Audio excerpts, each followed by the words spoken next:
Right, so we talked about Saturn's power being of limitation, and that's due to the fact that Saturn was the furthest planet away from, that they were able to see. Mm-hmm. According to them, there were 7 planets. Can you see the other 2 with the naked eye? I presume. Can you? No. Can you not see Uranus? No. In a mirror. And Neptune. Not without a You mirror can't- here. Is that right? Can you not see him with the naked eye? No. Uranus Right, okay. to the ancients is Aeon, the same god Aeon. What? And his name in Latin is Caelus. Remember the Klingon god man, Caelus? No, I don't. Did you know, you're not a Star Trekky guy? There was a Klingon god man called Caelus. Well, that's where we get the word celestial from. Kapla! Yeah. So wasn't that a game from the 80s where you had marbles and you pulled out strong? Kaplunk. Kaplunk! Yeah. That's what they say to each other. Buckaroo. Pop-up pirate. Anyway, pop-up pirate. So, so beyond Saturn was the celestial sphere, where the zodiac is, and all these other things. His father Aeon, who is the celestial sphere, Caelus. So Saturn is the last planet out that they could see. It took the longest to go around the Earth as they saw it. Obviously, they had a geocentric view of these things, and so according to their philosophy, based on opposites, he's not the center; he's the outside. Now, coming from your center, he's the last one. But coming from somebody else's center, he's the first one. So he's Alpha and Omega. He's the first and the last. And because he's the first God, there are gods beyond him, like we just said, Aeon, Uranus, my anus, is beyond the celestial sphere. Because okay, I've got to kill something I want to show a bit later on, but it's worth going over it. And that is that basically Aeon is infinity. His wife was eternity. To much of an extent, he is infinity. So Saturn, with his sickle, cuts off the penis of his father, right? Cutting off his power.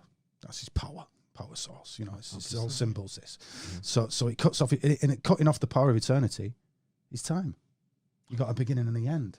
An Alpha and an Omega. Mm-hmm. So here we have Capricorn and Aquarius, which is the 2 signs that he's under, which is Capricorn's the death of the old year, because the sun hits the solstice in winter. Yep. And Aquarius is January. So we've gone into the new whatever's year. Going on now. It is new. So we've got this Alpha and Omega. January is the god, it comes from the god Janus, which is this double-headed god, who is just another epithet for Saturn, the god of time, the beginning and the end, the Alpha and the Omega. That's amazing. Right. Now, the name for Saturn in Greece was Kronos, which is where we get the word chronological from, time. Right? If we look, there are 2 coins there. It's got a PX on it, which is called a Chi Rho. Now, what I'm saying is that actually this symbol is related to this galactic cross and this Earth pole, and is basically telling the time. So that Chi Rho, which was seen as a Christian symbol, which isn't, they said that Constantine used it, and when he swore and changed Rome to Christianity, nonsense. It was the symbol of Kronos before then, this time god, because when you look up and watch the heavens move, you see time moving, and the heavens moving is symbolized in that. If we look at that image of Saturn there, Saturn does 2 things he's famous for. The thing he's most famous for is eating his own children, which is essentially just saying he's time. Everything that he makes, he kills. Regeneration. Exactly. Yeah. Mm-hmm. There's his power. His power's in regeneration. However, as it looks from where we are, look, your molecules might get taken away, reincarnation or anything like that. Your molecules may well get regenerated as worm poo, and we kind of bless the earth with what we have been. Do you know what I mean? And that helps everything grow. Beautiful. However, it's this devouring aspect of time that this is symbolizing. Although, as we'll see a little later on, that this child is essentially the new year as well. He's hoary old Capricorn, and that child is the Aquarius, new year. And you'll see on lots of old-fashioned cards that Saturn, Father Time, they'll give you New Year's card. And it'll have Father Time on there with an old man and a kid next to him for the new year. And you'll see clocks around them and the year before, the year after. It's the same Janus, January. We I don't know what it's like in other places in Britain, but where I grew up, you'd open the window on New Year's Day, New Year's Eve, to let out the old year and let in the new. It's this idea of a two-way thing going on, this power of death and regeneration, as Phil just said. Just going back to the Cairo that you've got there, it's a famous sort of Christian symbol. Have you found examples of the Cairo that again incorporate the 23.5 degree? Well, funnily enough, yes, originally the angle of that X over the P, as it were, was originally the same, that 23.5 degree. That blows my mind. Isn't it mad that? So I'll get onto why that is in a sec. But if you look to the coin to the left of that, this gold-looking coin, originally it wasn't called a Cairo. It was called a Taro. Tao is T-R. No. Yes, Taro, and it's a P and a T. And we've got a P in, if you look in the center of this at the wood P, the stone P there that's taken from the pillars, it's a P and a T combined together. It's a Taro, which essentially is an ankh, isn't it? It's an ankh. Right, so Egyptian ankh, it's an Egyptian ankh. Yeah. You're familiar. So we'll see later on, these are all essentially the same symbol. So now we've not only have we got this Wheel of Fortune to the bottom left. If we look on, I've highlighted some green letters.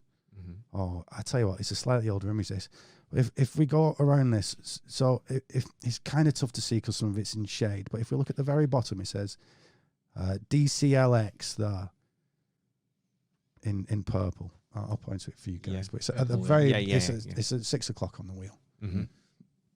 So at the end of that DCLX, there's an upside down T. Right? You can't really see it, but trust me, there's an upside down T next to that DVLX. Then there's an A to the left. There's an R up to top corner and an O above that. It's a mixed up rota Taro around this wheel again, as we've already seen Taro around the wheel on the actual Wheel of Fortune card. Yeah. And we've got in the top left hand corner of that wheel is this PT Taro symbol, like an ankh. So now, we've already talked about Saturn moving the color. We've had this time unbound infinity that is Aeon. And now we've got this time bound somewhat, which is Saturn. Now, Saturn's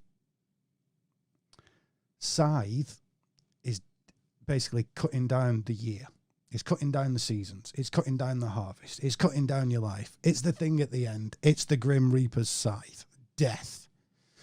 Well, that scythe, as I have seen, is actually the plough or the Big Dipper or whatever you else want to call it, which famously makes up the swastika. Do we have a swastika here?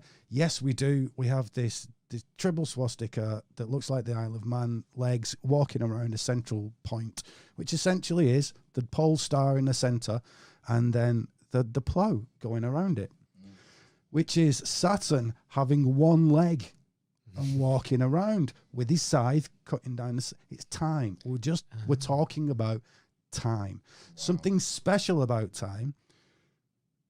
But on this level, it's time and navigation, because that North Star is Stella Maris, the true and tested star to guide yourself by at night, because the sun's not up. What are you going to do? Do you want a drink or anything, Ryan? I forgot I would love a drink, actually. What do you want? Parched. Whatever you've got, mate. Would you like some Corona?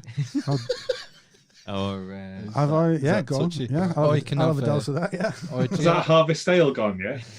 I'd like something wet. Do you like real ale? I'm not a big fan, to be honest. That Corona looks... You have a lager if you want. Unless you've got like a white beer or something like that. A white beer? A Weiss beer? There might be one somewhere. Ich weiß nicht. It's alright. It's cold. It's been outside. I feel like I need like a break to soak all this shit stuff in. Yeah, it's a lot. It's very dense. Yeah. Very dense. We've not even got there yet. That's the funniest thing about it. But I think that there are so many little revelations along the way. That, what's that? It's God, I thought I could smell pot. It's that. Oh, could I smell pot as well? No, nothing like that around here. Nothing. I meant a plant, a potted plant. There's a cheese plant in a pot. Yeah, it looks like we're having an intermission now because Phil's having to empty his bladder. Yes. Does he pause the stream, or are we just going? No, Just it's just a live toilet break. That's fine. So, what's everyone doing later? How long can you stay for, Ryan? I was thinking. I mean, normally we do 2 hours in total, but Yeah.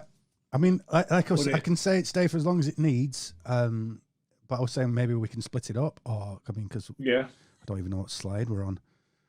There's quite a few, and it gets quite evolved later on. But like you guys and the audience, you kind of on this stream anyway, so maybe I don't have to go over things as I would with people that are quite as lay as the average muggle, as we put great it. unwashed. I've never watched Harry Potter.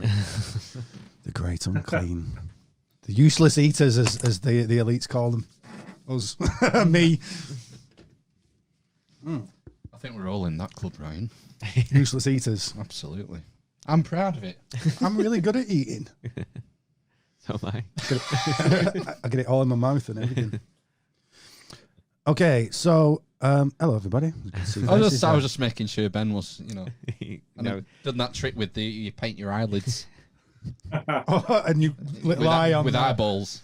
See, I've actually done that before I came out. I did the Indiana Jones one where when she blinks and it says "I love you" on the mic. Do you remember that one? Oh, the That's for you, student. Ben. Yeah. I'll tell you what, he's pretty bloody dreamy in Temple of Doom, though. Oh, it really was. He probably turned me. Ooh. It's just such a shock when you suddenly see him as a teacher, and you're not used to seeing him wear tweed or whatever he's wearing, flannel. He has a bow tie on as well. Doesn't Yeah, he does. Yeah. Yeah. He's got a crappy office though, hasn't he? Yeah, that he escapes from within seconds. He does. Speaking of Indiana Jones, let's go on our own little Grail quest, which is where this does end up, funnily enough. But everything we've said tonight's in this presentation. How far do you So think? long is the presentation. How far do you think we've got, Ryan? I'm not sure, but Ben was just asking me about the time, so I just said. I think we're about 10 slides in, so we've got 80 to go. Yeah, no, there's a lot. Can we just carry on till like 3 a.m.? We'll carry on as long as when. I'll let Phil say when. Well, I think it's up to you really, because I don't know. Do you know what number slide we're on, Ben? We're relatively near. Try and find out. That's a quarter of the way through or something like that. Okay. Yeah, I don't actually intend to go through all this today. No.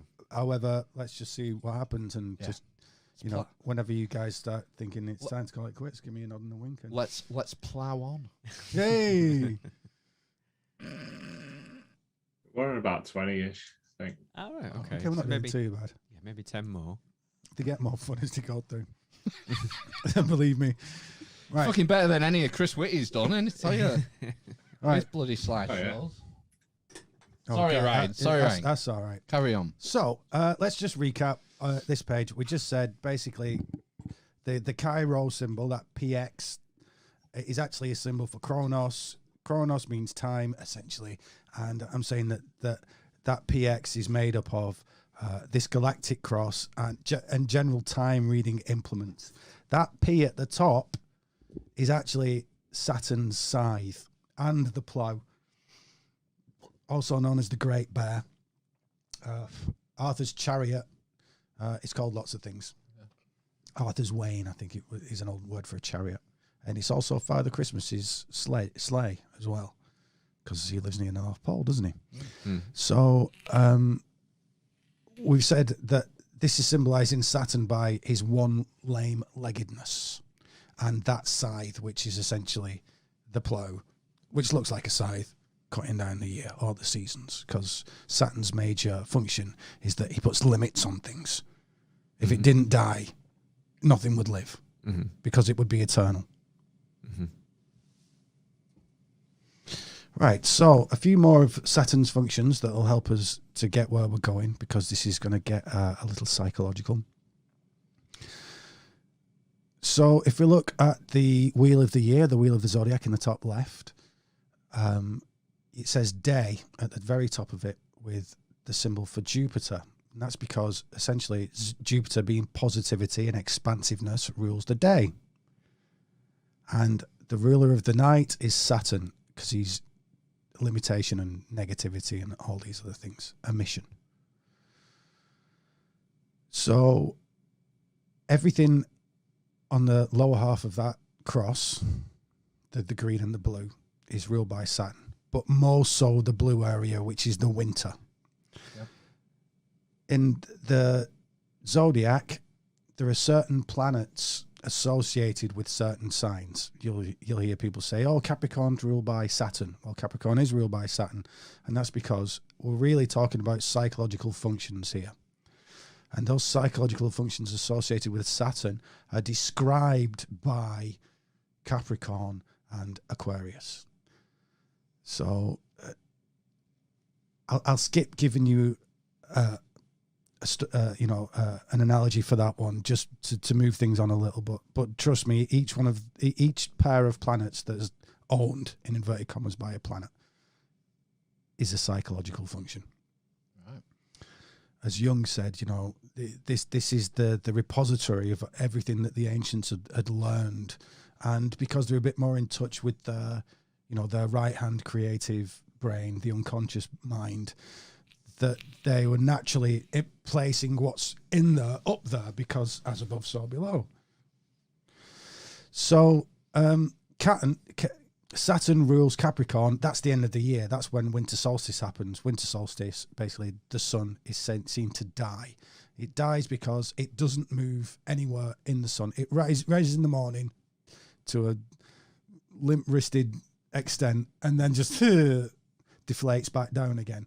And that, on the shortest day of the year, the 21st of December, lasts for about 3 days. And then on the 25th... 3 days. No significance there. No significance there. And then on the 25th, it looks like it's moving again. The sun rises again? Yes, after the sun... days? Yes, exactly.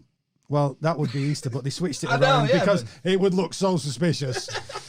Right, so now this is the winter.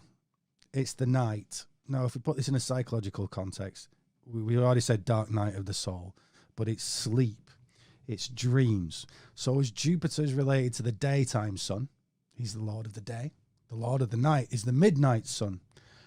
There's no bloody sun at midnight, Ryan. Yes, there is. There's the sun that lights your way in the daytime, that stops you from crashing your car or punching the wrong person. And then you got the sun at night, which is there in your dreams, the light of your dreams, this other light that's around, an unconscious, unseen light. Jupiter's the lord of the conscious light, the daytime. Saturn's the lord of the unconscious, the nighttime, the winter. Wow. Right. Now, if we look at, there's a skeleton there with two angels next to him. He's carrying a raven and he's stood on a black sun. The black sun is famously, you could tell me what the black sun was, famously. Soundgarden. Yeah, I was going to say. Black Hole Sun. Were they Nazis? No. So well, actually, the black sun, I think, is an old, from the old religions around Northern Europe. However, it was picked up by the Nazis, who used that swastika, the pole star stuff, which is very ancient. It wasn't invented by the Nazis. It's like the oldest symbol we've got, basically. And the black sun is that same swastika. So that makes it, the black sun is the pole star, is the point, the still point around where the heavens move, because Saturn's limitation, he's the still point in the middle, and everything moves around him. If we look to the right of the screen, there are two swastikas. There's a big swastika and then a black sun swastika above it. And then we'll see a picture of Saturn holding a wheel. And then above that, a picture of Saturn holding a wheel. And then next to that, on the left, is a colour picture of Saturn holding an Ouroboros serpent, which is equally a wheel. The Ouroboros serpent goes around the pole star. He's called Draco, the dragon. And that's the serpent that goes around the pole star. This is the snake eating its own tail. Eating its own tail, yeah. There's another one of man's oldest symbols. Yeah. Certainly one of the oldest symbols for the ego. We'll get into this later. So, about that is the fact that we've got this stage in alchemy this midnight sun stuff, this sleeping, unconscious, dreaming sun, which is the light of the unconscious, possibly grabbed, just about perceived by the conscious mind. So it's dreams, it's visions, it's premonitions, it's all, these kind Instinct? of ESP. Instinct? Would Yeah, that fall under it? synchronicities kind of come from there as well. Yeah, absolutely, your instinct. That's probably the strongest thing we have that comes from the unconscious, It's more sort of animalistic, isn't it? When you think about instinct, people Absolutely. talk about like the reptile brain and the other one. You've done it again. You've done it again. Hey, next to we've got this one. We've got the black hole sun with the Skeletor above, holding the crow. It's a raven. We've but got I'll let you know. the pole star with Skeleton and the raven. Yeah. Is there any significance? We've got the sun in one corner and the moon in the other. What about the two angel dudes? Are they I significant? haven't looked into that far. I've just slapped this one up. Just for an it says example. Putrefactio, which is the putrefaction part of alchemy. So it's what this whole image is talking about in general is this. Look, everything just died. Capricorn, December the 20th. The sun's died. It's winter. Nothing's there. There's nothing there. You're asleep. You're dead. Whatever it is, there's nothing there. But there is something there. There's always something there. And it's this potential power of rebirth. So once again, we've got this Sator square. We can see this arch in the bottom right-hand corner. We got this Sator square in the middle of the four tetramorphs, the cold, the lion, the bald eagle, and the man. And Saturn's, this pole star idea is in the middle, and everything that we found on that Sator square has been in the form of a cross, if not a swastika. So Saturn, the Saturn that they're getting at here is the pole star Saturn, because you can say he's the planet Saturn, but what he really is the archetype of limitation and time and all these other things. So if we move, and I just want to put that, summer solstice and winter solstice are due to the angle of the axis of the Earth, which we talked about before. We said there were two pillars. One pillar is essentially the axis of the galaxy, and another one for the axis of the Earth. Well, that axis of the Earth is skew with 22 and a bit degrees.